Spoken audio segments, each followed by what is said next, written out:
When it comes to the legalities of parenthood using a surrogate, you do not want to cut any corners. Surrogacy law is as complex, fascinating, and often inconsistent depending on what country, state, or even county you live in. Whoever thought making a baby could be so hard? Luckily, the fertility journey isn't meant to be traveled alone. Eloise Drane has helped hundreds of people build and grow their families over the last 15 years, and she's ready to share her insider knowledge and expertise with you. So grab a seat and let's talk fertility and alternative family building in the Fertility Café. Welcome to Fertility Café. Today's episode is all about surrogacy law in the United States and abroad. Now, before your eyes glaze over and you head to the next podcast in your queue, let me assure you, I won't be reciting state and federal statutes that will bore you to death.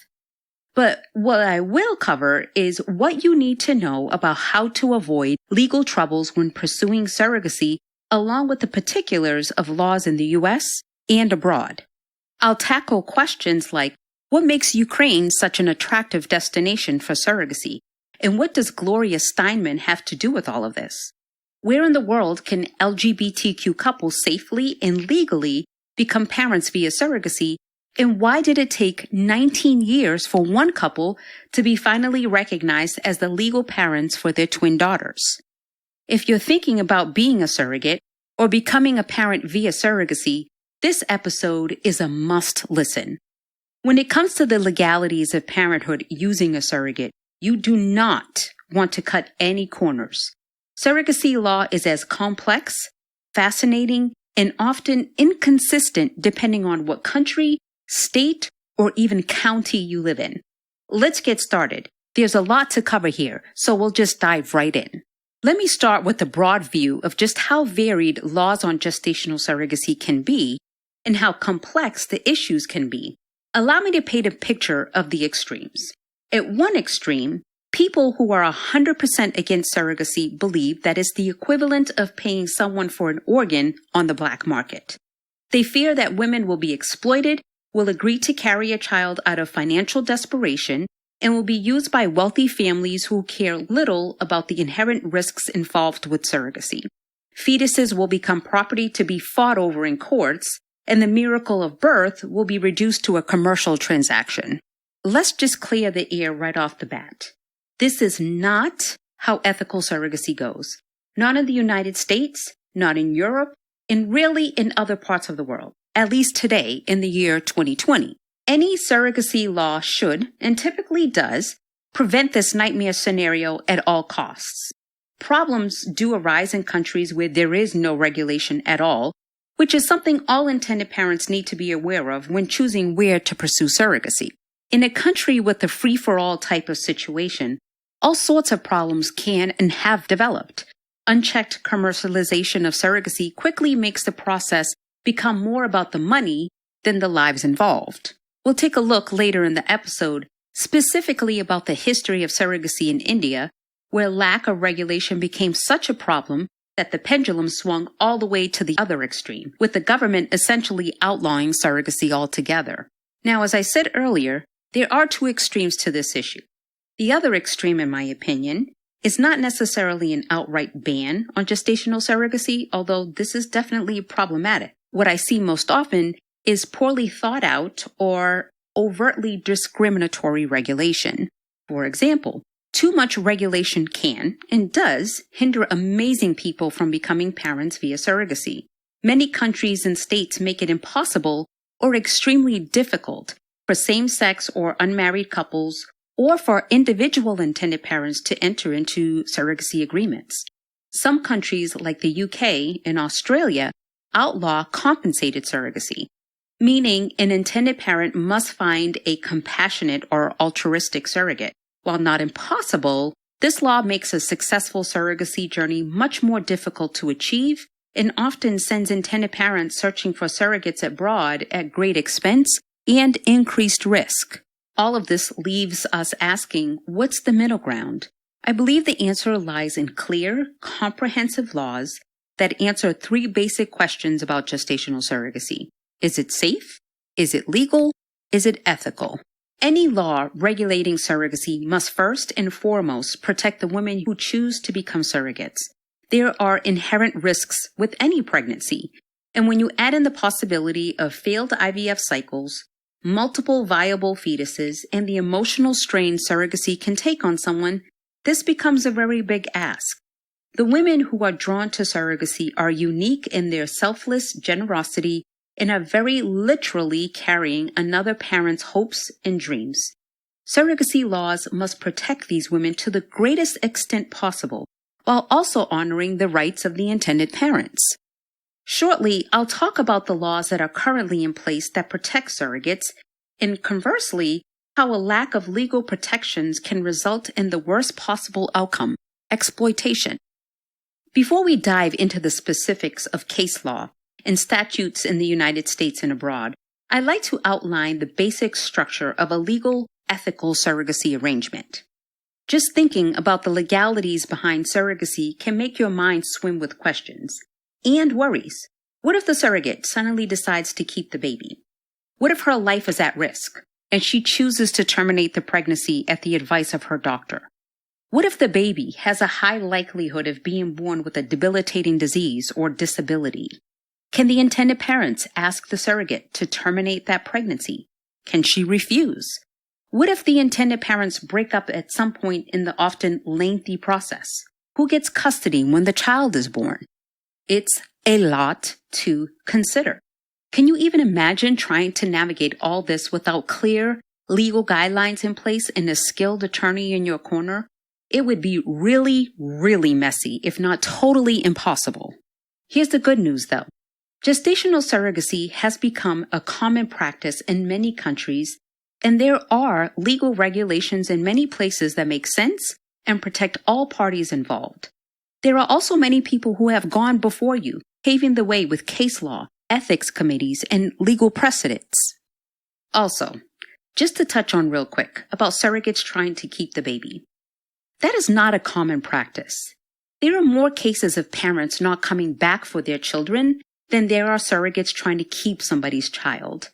Further, not trying to be insensitive, but these women who choose to be surrogates already have their own children and can have more children if they choose. It would not behoove them to keep someone else's child and deal with the nightmare that would come with that. Okay, let's look at the main areas where you'll need legal protection during a surrogacy journey. First, there's the big one, your contractual surrogacy agreement, also known as the GSA or the Gestational Surrogacy Agreement. This is a legally binding contract that outlines all expectations and obligations between the gestational surrogate and the intended parents. This agreement should never be one-sided. It must take the rights of all parties into equal consideration. Both intended parents and surrogates should have their own legal representation to help draft, review, and execute the contract. A typical surrogacy agreement covers several issues. This isn't a place to cut corners or a time to use a template you found on the internet. The GSA is highly specific, very extensive, and extremely important. We recommend finding an attorney who is experienced in family formation or reproductive law and who has several GSAs under his or her belt. This is going to be a big document with lots to cover, so buckle up for a while. Your contract needs to include the type of medical procedures agreed upon. Will you be using frozen or fresh embryos, from donors or from the intended parents? How many embryos will you be transferring, and how many different attempts are all parties willing to try? Is there an unfortunate event like a miscarriage or stillbirth? Will there be another attempt at pregnancy? You'll also need to agree on what to do in case you're presented with the need to terminate the pregnancy for a variety of reasons. If the surrogate's life is in danger, if the baby is not viable or highly unlikely to survive, if there's a known disability, questions no one wants to think about.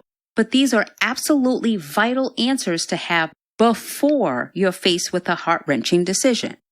Your GSA should also cover the type and frequency of mental health counseling for everyone, where the birth will take place, what will happen if the intended parents divorce or separate, or God forbid, die before the process. Beyond all of this, you'll of course have to account for the financial side of surrogacy. A surrogacy contract must outline the exact nature of compensation for your surrogate. What specifically will the intended parents pay for? This may sometimes be detected by local or state laws, at least in the U.S., which is yet another reason to have skilled legal counsel at the helm here. Some states or countries make it illegal to compensate a surrogate for anything but related expenses.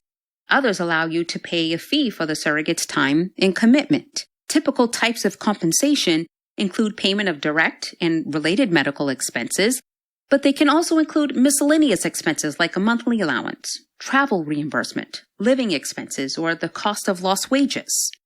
A solid legal contract will get very specific about the type, amount, frequency, and payments expected from the IPs to the surrogate. It should also outline what happens if financial obligations are not met. A quick side note. If handling the financial side of things seems like a huge headache, there are escrow companies out there that can hold and distribute money for you. We always recommend going this route as it adds a major layer of protection for all parties. Anything you can do to minimize squabbling over a missed payment or an allowed versus disallowed expense is well worth it in my experience. Another part of any surrogacy contract should outline social expectations between the intended parents, the surrogate, and the child. Will there be frequent communication during the pregnancy? Will the intended parents attend prenatal appointments or be present at the birth? There's also the question of contact after the child is born. Will there be any kind of relationship? Or will you wish each other well and go your separate ways? Lots and lots to think about, and I'm just touching the surface. There's a lot more that should go into your gestational surrogacy contract, and this is where finding an attorney who is versed in reproductive law is the utmost importance. As we dive into the nitty-gritty of everything involved in a safe, legal, and ethical surrogacy, I hope you can see the importance of having the right legal professional in your corner.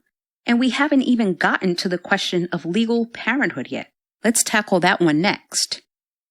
Like most legal issues, this one is going to depend on where the child is born and will vary widely based on the local regulations. In most surrogacy-friendly localities, the intended parents can be named as the child's legal parents either pre-birth or post-birth. Some states' laws will allow you to establish parentage of your child before they're even born. This is known as a pre-birth order. Pre-birth orders usually mean the gestational surrogate's name won't appear on the birth certificate. Your attorney can help you take care of all of that prior to delivery. Now, not all states allow you to file a pre-birth order early. Some require you to wait until after the baby is born. This is known as post-birth orders, and it's typically filed immediately after the birth of the baby. And to clarify, even in cases where you file a pre-birth order, it will not become effective until after the baby is born, just like a post-birth order. The processes for both orders are similar, so the differences between pre-birth and post-birth orders, besides the timing of filing, are rather insignificant.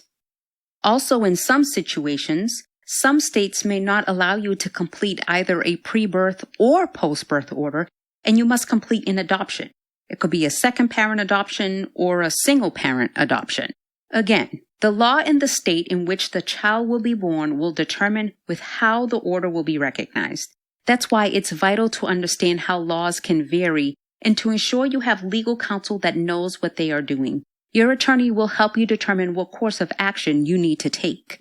All right, now that we've had a look at just some of the legal and ethical issues to consider with gestational surrogacy, it's time to talk specifics. Again, let's start with the broad view. The most frequently cited surrogacy-friendly countries today include Ukraine, Colombia, Georgia, Canada, and the United States. These are usually listed among good options for surrogacy because there are legal regulations in place for both international and domestic surrogacy arrangements. However, each location comes with its own pros and cons. Surrogacy is essentially outlawed in most of Western Europe, and it is becoming increasingly difficult for surrogacy to be possible in Asian countries. We'll look at each of these areas in more detail as we continue. For now, let's look at the variety of surrogacy laws in the United States. The first thing to establish here is that there is no federal law about surrogacy in the U.S. This means, by and large, the decisions are left up to state and sometimes local governments and court systems. When legal questions about surrogacy have reached the federal court level, it almost always falls back to the Gestational Surrogacy Agreement as regulated by contract law. One more reason to make sure that document is airtight and drafted by a skilled attorney. Regarding surrogacy in the U.S., you'll often hear people refer to states as either surrogacy-friendly or non-surrogacy-friendly. There are also some in-between states, and the range of what's considered friendly versus not can be quite large. The most surrogacy-friendly states are California, Connecticut, Delaware, D.C., Maine, New Hampshire, New Jersey, Nevada, Rhode Island, Vermont, and Washington State. These states have legislation on the books to protect the rights of surrogates and intended parents, or their courts have consistently and fairly enforced surrogacy agreements. California, for example, has some of the most comprehensive and straightforward regulations on surrogacy in the U.S. There are protections and provisions in place to allow and regulate commercial or compensated surrogacy, and there are no roadblocks to same-sex and LGBTQ individuals becoming parents via surrogacy. Nevada recently rose to the top of the surrogacy-friendly pack with a new law promising maternity coverage for surrogates. In the U.S., insurance companies often deny maternity coverage for women acting as gestational surrogates, which means the intended parents are required to foot the bill for the private insurance or self-pay. Nevada's 2019 law is the first of its kind, and it makes the state all the more attractive for people seeking an ideal surrogacy arrangement. The other surrogacy-friendly states I mentioned have varying degrees of protections and their own unique set of rules to abide by, so definitely check with a skilled attorney. And by the way, as you're searching for a surrogate, keep in mind that her location, as in the place where she will deliver the baby, will be what determines which state or locality has jurisdiction. There are a handful of states in the U.S. where surrogacy is a no-go. Louisiana, Michigan, and Nebraska make it very difficult, if not impossible, to have a valid surrogacy agreement.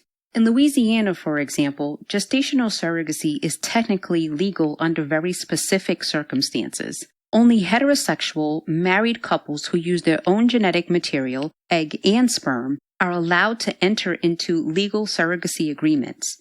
And all parties must be residents of the states. The arrangement must be an altruistic or compassionate surrogacy agreement, plus you must have a court approval prior to having an embryo transfer. Michigan and Nebraska currently prohibit surrogacy arrangements with specific laws. Both states make all compensated surrogacy agreements void and unenforceable, and both have provisions to fine and or criminalize people who violate the law.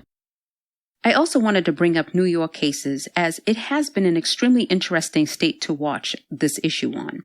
There are some positive changes happening effective February of 2021, but for now, compensated surrogacy is still banned. We'll discuss some details of the current battle over surrogacy a little bit later on. If you're keeping count, you probably noticed there's a large number of U.S. states I haven't mentioned. That's because the rest of the states fall into a gray zone of it depends. In my home state of Georgia, for example, there are simply no laws on the books about surrogacy one way or the other, so by default, it's allowed. Courts will typically grant pre-birth orders of parentage with little hesitation, as long as there's a solid contract in place. This is fairly typical for the states that fall into the in-between of friendly versus non-friendly designations. Other states make it difficult for same-sex couples or unmarried individuals to obtain a pre-birth order, instead requiring a post-birth order or even an adoption process. Before you commit to working with a particular surrogate, you need to do your homework on the laws in her state. If you want to dive more into specific state laws, check out our U.S. surrogacy law map on FamilyInceptions.com. Let's go back to New York for a bit. As I mentioned earlier, it's been one to watch for quite a while now. Many people are surprised to learn that one of the more progressive states in America is also one of only a few that have an outright ban on compensated surrogacy. After all, surrogacy is often seen as one of the best options for same-sex or LGBTQ individuals to become parents. So why wouldn't a blue state like New York allow it with common sense regulations as California does? The answer to that is it's complicated, but it's worth diving into more here. There's some important history behind the ban in a very strange mix of loud anti-surrogacy voices. If you've done much research at all about surrogacy, and specifically about the ethics behind it, you've probably heard of the infamous Baby M case. If not, I'll summarize for you because it was the impetus for New York's ban on surrogacy. The basics of the case was that Mary Beth Whitehead agreed to be a traditional surrogate for a married couple, the Stearns, who could not conceive on their own. When the baby was born in 1987, Mary Beth refused to give the baby to the intended parents, even though the baby was a genetic child of the intended father. After a little back and forth, with Mary Beth and her husband at one point kidnapping the baby from the Stearns, the families took it to court. A lengthy and sensational court battle ensued, and ultimately Stearn was awarded custody with Mary Beth having a visitation rights. The negative attention this all attracted caused a public outcry, resulting in surrogacy being banned in several states. Though still cited as a downside to surrogacy, this case actually has little to do with what surrogacy looks like in the 21st century. Mary Beth and the parents had entered into a traditional surrogacy arrangement, meaning the surrogate's eggs and the intended father's sperm was used to conceive the child. This is far less common today. With advances in assisted reproductive technology, it's not common to find a fertility clinic that will recommend going this route any longer. In 1988, when the New York ban was first enacted, and again in 2019 when this new campaign to end the ban was launched, conservative religious groups rallied to keep surrogacy illegal for a variety of reasons. These groups had a rather surprisingly ally in their 2019 fight. Feminist advocate led by Gloria Steinem fought very vocally against legalizing surrogacy in New York. Steinem made waves when she wrote a letter claiming that compensated surrogacy amounts to exploitation. While I and others in the alternative family building industry strongly disagree with her premise, I have to admit that her fears don't come from pure fantasy. Historically, yes, women have been exploited and have turned to surrogacy out of financial desperation. This is especially true in developing countries. In fact, we'll look at some examples together very shortly. The strong disagreement I and others in my industry have with her take is that with the proper regulations and solid laws, exploitation and wombs for rent become less likely than ever. On the other hand, when there is no regulation, there's a void created that lets under-the-table arrangements fester and allows people to be taken advantage of. Now that we have a pretty good understanding of what surrogacy law in the U.S. looks like, let's turn our focus to international surrogacy. I'd like to start with a close look at surrogacy in India. As with New York, India has become something of a case study in how laws, or the lack thereof, can make a huge difference in the ethics and safety of surrogacy. Not that long ago, India was viewed as a worldwide hub for commercial surrogacy. Intended parents would fly from all over the world to find a surrogacy match, and from an outsider's casual glance, Indian women seem eager to volunteer to carry babies in exchange for adequate compensation. The problem? Lack of regulation and high rates of poverty created the perfect environment for exploitation. Exactly the kind of situation Gloria Steinem warned of in her letter. An article in the Indian Journal of Community Medicine from 2011 described the situation of Indian surrogates this way. Due to lack of proper legislation, both surrogate mothers and intended parents are exploited and profit is earned by middlemen and commercial agencies. There is no transparency in the whole system, and the chance of getting involved in legal problems is there due to unpredictable regulations governing surrogacy in India. The poor, illiterate women of rural backgrounds are often persuaded into surrogacy by their spouse or middlemen. These women have no right to make decisions regarding their own body and life. In India, there is no provision of psychological screening or legal counseling, which is mandatory in the U.S. After recruitment by commercial agencies, these women are shifted into hostels for the whole duration of pregnancy on the pretext of prenatal care. The real motive is to guard them and to avoid any social stigma of being outcast by their community.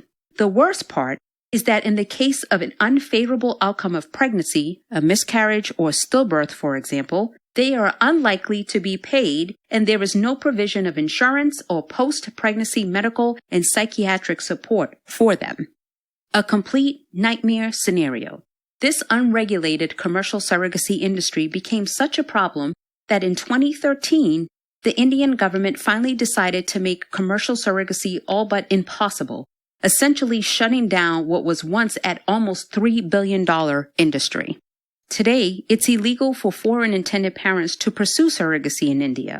The only people who can legally enter a surrogacy agreement are Indian parents who have been married for at least 5 years and can prove their infertility with a doctor's confirmation. The former draw to India, its low cost and prevalence of willing surrogates, is also what made the country such a problematic breeding ground for exploitation. Today, many other Asian countries are following suit and clamping down on the commercial surrogacy industry for many of the same reasons. Thailand, Nepal, and Cambodia have all banned surrogacy in the past few years. It bears highlighting that the root cause of exploitation in most cases is money. Women living in poverty are desperate for income. Wealthy intended parents have money to offer. Middlemen step in to pressure participation for all the wrong reasons, and the government fails to intervene and regulate.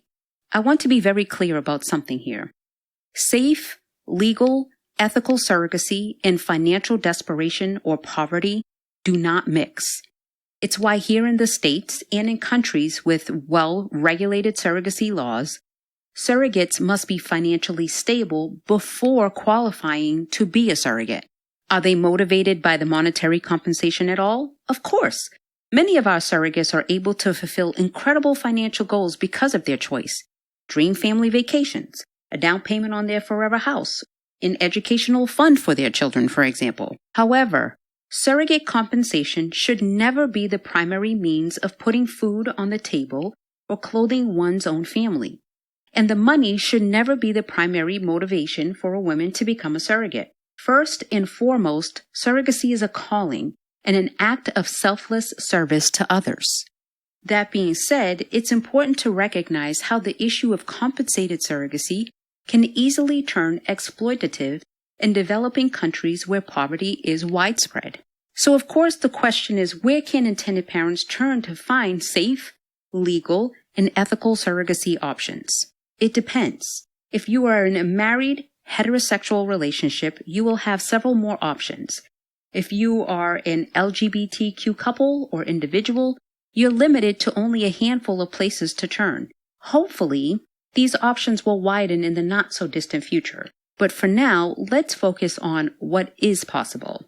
For heterosexual couples, it's becoming common to seek surrogacy in Eastern Europe. Several countries in this region have regulated and legalized commercial surrogacy. Ukraine is widely considered to be one of the most popular, affordable options for international surrogacy. In general, the country has a supportive and robust legal framework, and it offers European standards of medical care, a stable democracy, and regulations that protect both surrogates and intended parents. All that to say, there will still be many legal hoops to jump through, including securing the right kind of travel visas, a doctor's confirmation of the couple's inability to conceive, and proving your legal marital status. Because yes, unfortunately, Ukrainian surrogacy is only open to married heterosexual couples. The neighboring country of Georgia is another relatively popular location for intended parents to seek surrogacy arrangements. Laws and regulations are very similar to those in Ukraine, although in general the quality of medical care is slightly lower. Surrogacy is also only legal for heterosexual couples here. Russia allows foreign intended parents with proven infertility to pursue surrogacy, although once again this does not apply to LGBTQ couples or individuals. It's also not the first choice destination because of some legal complications. Intended parents face some risk because Russian law allows the surrogate to retain some parental rights for the first 30 days. She could change her mind and demand custody of the child, causing all sorts of heartbreak and legal complications. At this moment, there are limited international destinations for same-sex parents considering surrogacy. The U.S., Mexico, Colombia, and Canada are the main ones. Which you choose will depend on cost, security, and availability of surrogates. In Canada, where altruistic surrogacy is the only possibility, finding a surrogate can take years. We've already covered the U.S. in depth, so let's look at Colombia, Mexico, and Canada in more detail. Colombia has an impressively progressive stance on gay rights. As such, it's one of the most popular options for LGBTQ intended parents to seek surrogacy. Medical standards are high, according to the World Health Organization, ranking number 22 of 191 countries ahead of both Canada and the U.S. The surrogacy cost is low, mostly due to the lower cost of living, and there is a legal framework that protects families who conceive children through scientific methods. Those legal protections extend to non-citizens, and Colombian law prohibits discrimination against LGBTQ individuals. Surrogacy in Mexico, as in the U.S., is not federally regulated. Instead, each state decides. While surrogacy is banned in some Mexican states, it is legal in others. Americans often engage help of an agency to arrange for surrogacy births to take place in more surrogacy-friendly parts of the country. But be cautious of unregulated programs, though, and do your due diligence to make sure you're entering into a legitimate arrangement. Altruistic or compassionate surrogacy is legal in Canada, although the ban on compensation has been loosely enforced in the past. Clinics would provide commercial agency-type services, including surrogate compensation, sidestepping the official laws against paid surrogacy arrangements. In 2019, the Canadian government passed new regulations requiring surrogates to prove their expenses with a receipt. Otherwise, they would not be eligible for payment. The extra trouble of proving surrogacy-related expenses, coupled with the crackdown on agencies offering compensation more in line with commercial surrogacies, means that Canadian surrogates now have much less incentive to sign up for the lengthy and somewhat risky process. But still, Canada is a viable option for many couples because of its location and relative ease of obtaining parental rights as intended parents. Children born via surrogacy in Canada also receive a Canadian passport, which can be a draw for some families. Another location for surrogacy is the UK, although it's not very popular. Surrogacy laws in the UK are very similar to Canadian laws. Altruistic surrogacy is legal in the UK, and intended parents are able and expected to reimburse the surrogate for all related expenses. There are several points that make surrogacy in the UK difficult, however. For starters, it's a criminal offense to advertise that you are searching for a surrogate or that you would like to become a surrogate. It's illegal to pay a surrogate more than a reasonable reimbursement for expenses related to the surrogacy. And the surrogate will be named as the birth mother upon delivery of the child, giving her the right to keep the baby. Under current UK law, the mother has no obligation to cooperate and agree to change the parental status. As a result of many of these restrictions, there are very few surrogates willing to enter into an altruistic agreement. And many intended parents in the UK are wary of the automatic granting of parental rights to the birth mother, with no pre-birth order of parentage possible. A very reasonable worry to have, in my opinion. As such, the waiting list to find a willing surrogate can be years long, causing most intended parents in the UK to seek surrogacy in other countries. Surrogacy is iffy in most parts of the world. In Western Europe, most countries have banned surrogacy altogether. Surrogacy is illegal in Denmark, France, Germany, Ireland, Italy, Spain, and Portugal. Intended parents residing in these countries frequently seek international surrogacy arrangements in Eastern Europe, the U.S., or Colombia. Even when European citizens seek surrogacy in a country where it's legal, there can be serious complications upon returning home with a child.